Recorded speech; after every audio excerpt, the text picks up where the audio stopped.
Arnau, ¿qué pasa con el sistema financiero actual? ¿Cómo lo ves? Me encantaría saber tu opinión. Bueno, siempre decimos que, o al menos desde nuestra perspectiva, como lo comunicamos, es que está roto, ¿no? Que hay un problema y que lo que nos habían prometido pues, ya no se cumple. Y es un tipo de enfoque que me gusta mucho porque da igual quién nos vea. Nosotros, por ejemplo, hacemos, qué sé, directos, ¿no? Y nos ve gente de México, de cualquier país de Latinoamérica, de Estados Unidos, desde España, de españoles viviendo por Europa, y todo el mundo lo vive igual. Y es esa promesa de esfuérzate, trabaja, estudia, y si tú pones de tu parte construirás aquella vida que deseas, que te permite construir una familia, que te permite independizarte. Eso ya no funciona. Es como vivimos en un mundo donde hemos normalizado la precariedad. Y si hay algo que es distinto de ahora, de lo que hemos vivido en los últimos miles de años, es que siempre en la historia la economía o la calidad de vida ha tendido a mejorar. Hemos tendido a aumentar la prosperidad y la calidad de vida en vez de empeorarla. Y en los últimos... Pongamos que el 2008 marca un antes y un después importante, pero podríamos decir desde antes, podríamos decir desde los años 80, 90, cuando la población empieza a caer a nivel porcentualmente, el ritmo de crecimiento, pues el mundo ha perdido la capacidad de crear riqueza. En vez de vivir cada día mejor o en vez de ser cada día más prósperos, somos cada día más pobres. Entonces hay cada día más desigualdad, hay cada día más extremismos, lo vemos en política también, más gente de derechas, más gente de izquierdas, y el mundo está en un punto donde busca un culpable. Es como, ¿quién es el que ha provocado esta situación? ¿Son los gobiernos? ¿Son los bancos? Y en mi opinión, creo que es una característica de nuestra sociedad actual.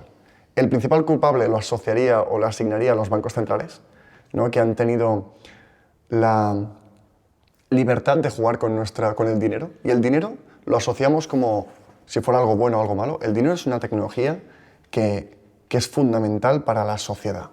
Como no habríamos construido las ciudades ni el nivel de sociedad que tenemos a día de hoy sin dinero, porque es una herramienta de coordinación. Entonces, esos bancos centrales y estos gobiernos, imprimiendo y devaluando la moneda, han acabado provocando un mundo en el que no puede pagar las deudas del pasado, en el que debe 5, genera 3 y esos 2 los tiene que imprimir. Esos 2 los acabamos pagando todos porque diluyen el dinero. ¿Y cómo lo vemos reflejado? Pues vemos que un piso en Barcelona de 2 habitaciones te cuesta 1,5 millones. Y que si una persona de 20 años plantea en voy a construir mi vida incluso con una pareja y tener una familia, es que es muy difícil. Y la gente joven, hablo de ella porque es la que más lo nota en sus pieles, pero da igual, si tienes 30, si tienes 40, si tienes 50, lo que tienes hoy, si lo dejas en el banco 10 años, valdrá la mitad. Eso es un problema. Entonces, ¿a qué nos referimos con el sistema financiero está roto? Pues que la promesa de crear una infraestructura donde la gente pueda acumular su valor, lo que ha aportado al mundo, para que no se diluya en el tiempo, eso ya no se cumple. Y el principal culpable podría ser gobiernos y bancos centrales, pero en el fondo, si rascamos, es que los motores de crecimiento pues ya no están. Entonces, para que un país crezca y su población viva mejor, y pondremos el ejemplo de la India, que es de los pocos países en el mundo donde sí que tiene ese incremento positivo y la gente cada día hay más clase media, la gente está viviendo mejor, o aumentas la población, o aumentas la productividad, o aumentas la deuda. Una de estas 3. Hay hay más elementos, pero principalmente son estos 3. Si aumenta la población, hay más gente para trabajar, entonces aumenta la productividad y la riqueza del país. Si eres más productivo y haces más con menos, también aumenta. O pides prestado a tu yo del futuro para poder tener una aceleración hoy y aceleras el crecimiento. El tema es que las 2 primeras, desde hace 50 años, no nos acompañan. Entonces, la gente disponible para trabajar de 15 a 64 años cae en picado, la natalidad cae en picado y la demografía es como nuestro destino. Lo que pasa es que no se ve reflejado de inmediato, ¿no? Tarda unos años. ¿Qué hemos hecho? Lo hemos compensado con deuda para mantener la idea de que todo el mundo se pueda comprar un piso y que puedan vivir mejor. Y ahora estamos a ese punto donde la solución, el antídoto, se ha convertido en el problema aún más grande, que tenemos que pagar las deudas del pasado y seguimos sin crecer y seguimos sin población. Entonces estamos en una situación creo que crítica, que explica la frustración general de las personas. Es que todo es muy complicado. Has hablado de dejar el dinero en el banco durante 10 años significa que perderá la mitad de su valor y al mismo tiempo has dicho algo que me ha parecido muy interesante, que se diluye la deuda. ¿Eso lo correlacionaríamos con la inflación? Es decir, el hecho de que sigan imprimiendo más y más y más dinero es algo que nosotros estamos pagando. Creo que el concepto común sería la pérdida de poder adquisitivo. Es con 1 euro que puedo comprar. Lo que pasa que yo mediría como dos tipos de impacto, porque tienes el impacto más del día a día, que es la inflación, que tenemos la real y la teórica. Entonces la teórica ahora estaremos en el 2 y pico por ciento, ahora subiendo por el tema de la guerra en Irán. Y eso es lo que te cuesta pagar por los bienes de consumo básicos. Entonces, lo que te cuesta comprar el pan, la comida del supermercado, la gasolina. Y eso tiene un impacto, porque todos hemos notado que ir al supermercado es mucho más caro. Y quizá no te das cuenta porque es esa metáfora, creo que de la rana en la olla, que le vas aumentando la temperatura, que creo que es falso, pero creo que es una buena imagen. No te das cuenta porque es muy sutil, pero de lo que era hace 5 años a lo que es hoy, hay un cambio, hay una diferencia. Eso es un punto. Tienes el otro punto, que es si un banco central imprime dinero para comprar bonos o imprime dinero para invertir en bolsa, para aumentar la liquidez en el sistema, y los pisos se multiplican por 3 y tu salario no, ahí también hay una inflación, hay como una devaluación de tu dinero. Entonces, ir al supermercado es más caro, pero sobre todo, donde se ha notado, es que tu capacidad para comprar propiedad o valor en el mundo, tu capacidad para comprar una parte de Apple, o un piso, o comprar activos financieros, ahí es donde más se ha notado. Entonces, la diferencia entre ricos y pobres, que básicamente es quien acumula el patrimonio en activos, quien acumula el patrimonio en dinero, en líquido en el banco, la diferencia es cada vez más alta. Entonces, si lo sumamos, si tenemos en cuenta las dos perspectivas, que es depreciación del poder adquisitivo, ¿qué estamos hablando? ¿De un 10, de un 11% anual? Es que es muchísimo. Entonces, si tú no ganas más de un 10 o un 11, tú no estás generando riqueza. Si te estás entre medio, quizá te mantienes poco a poco. Si estás en dinero del banco, te estás empobreciendo a un ritmo brutal. Entonces, ¿qué es lo ideal? Buscar aquellos activos, aquellas tecnologías que nos den más de lo que perdemos cada año. Y hay muy pocas opciones. Y las opciones que hay tienen características que no todo el mundo está dispuesto a asumir, como volatilidad. Antes de pasar a estos activos, me encantaría entender qué es lo que cambió en 2008. ¿Por qué dices que supuso un antes y un después? Lo pondremos como el timeline, ¿no? Histórico. Entonces llegamos a podríamos decir, Segunda Guerra Mundial. Como nos vamos súper atrás. No, me encanta. Pero en la Segunda Guerra Mundial, el gasto supera claramente la capacidad de producir. Entonces empezamos a financiar por parte del gobierno. La diferencia entre la Primera y Segunda Guerra Mundial y todas las otras guerras que hemos tenido en la historia, como por qué la primera es la Primera Mundial, muchas otras guerras han implicado más de un país. Pues porque fue la primera que solamente se acababa cuando el gobierno ya no podía imprimir más. Entonces, en las guerras anteriores a la Primera Guerra Mundial, la guerra se acababa cuando el gobierno, cuando el rey, cuando el imperio se quedaba sin oro. Pero tu oro lo tenías tú, guardado. Entonces, las decisiones externas te penalizaban, pero no te empobrecían a ti también. En cambio, cuando el gobierno pasa a ser el propietario del oro y tú lo que tienes es un papel que representa un porcentaje de ese oro total y ahora el gobierno puede imprimir, entonces puede crear más dinero de la nada, ¿cuándo se acaba la guerra? Cuando no queda nada. Cuando todo el mundo en ese país se ha empobrecido a niveles absurdamente elevados, como Alemania después de la Primera Guerra Mundial, donde hay imágenes donde los niños juegan con fajos de billetes como si fuera toda la mesa, porque el dinero lo quemaban, porque no valía nada, como en Venezuela, como en Zimbabue.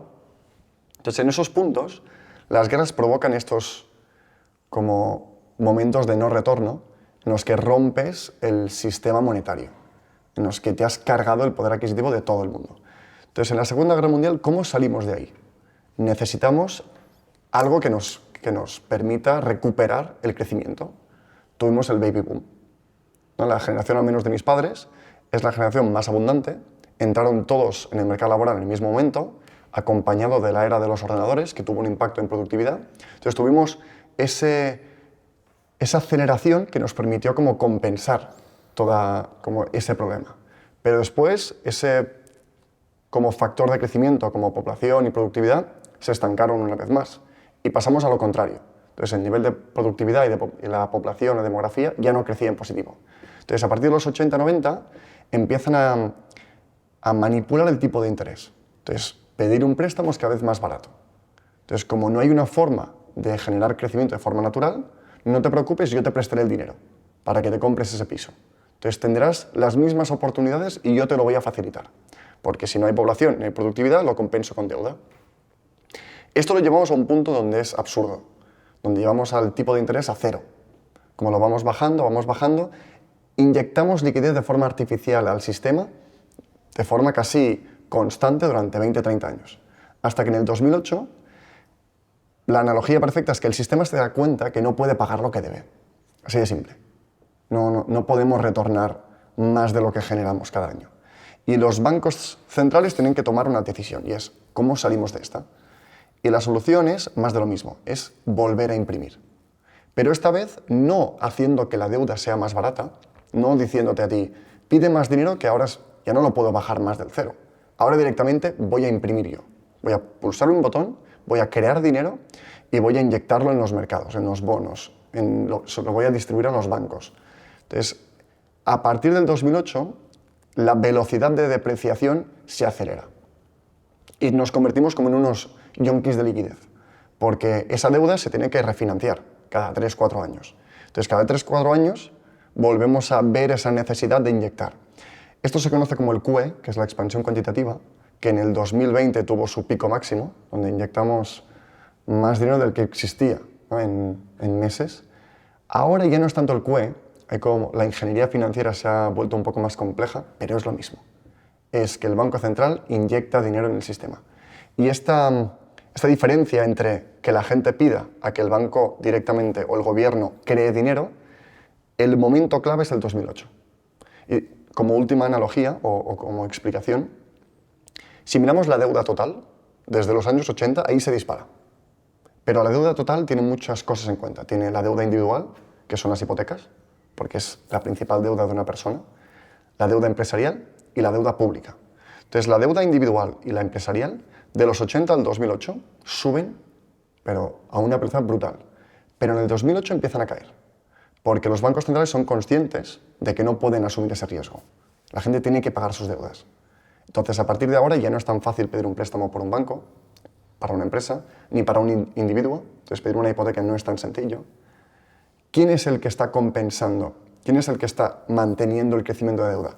El órgano público, los gobiernos y los bancos centrales. Porque ellos son los únicos que tienen la libertad de no pagarlo si no quieren, o de seguir refinanciando. Entonces, es como complejo porque son como muchas piezas, pero el resumen final es, debemos 5, ganamos 3, esos 2 no están, los imprimimos, así de sencillo. ¿Y quién nos paga? Todos. Todos cada día somos un poco más pobres. ¿Podemos salir de este problema? No, es estructural. No es culpa del Banco Central. Creo que han hecho lo mejor que han podido. La culpa es que somos menos, tenemos menos hijos, hay menos fuerza de crecimiento. Entonces la tenemos que encontrar en algún otro sitio, no como veníamos hasta ahora. Claro, es que es bastante lógico, al mismo tiempo muy complejo. Si somos más, consumimos más, pedimos más actividad y es un ciclo. Por eso uno de los problemas es esa caída demográfica de la que hablabas, ¿no? También un punto es que en un sistema inflacionario crecer es muy importante, porque a la que empieces a decrecer y entras en deflación, es como el problema se multiplica. Entonces es muy importante seguir creciendo. Entonces, no tener ese motor y tener que compensarlo con deuda desgasta mucho. Y por eso, progresivamente, pero a una velocidad relativamente importante, hostia, el coste de vivir es muy alto. Y, por ejemplo, en tu caso, ¿no? Al final, con todo lo que construyes, y creo que yo también me pongo en esa categoría, nos hemos esforzado muchísimo en nuestra vida. Hemos construido, creo que, algo que aporta valor al mundo. Podemos dar empleo a muchas personas. Y aún así, si esto hubiera pasado hace 50 años, la capacidad que tendríamos para prosperar sería mucho más alta de la que es ahora. Como el reto de comprar un piso, incluso para alguien que le va muy, muy, muy bien, pongamos, es muy caro la propiedad. Hablamos de un piso de 2 habitaciones en Barcelona, 1,5 millones. Y encima te cobran el 50% de impuestos. Es como, prosperar es una lucha enorme. Y ahora muchísimo más que hace 10 años. Entonces, es incrementar, cada vez es exponencial el coste de vivir. Creo que cambiará muy pronto, pero por ahora seguimos la tendencia de frustración y buscar culpables.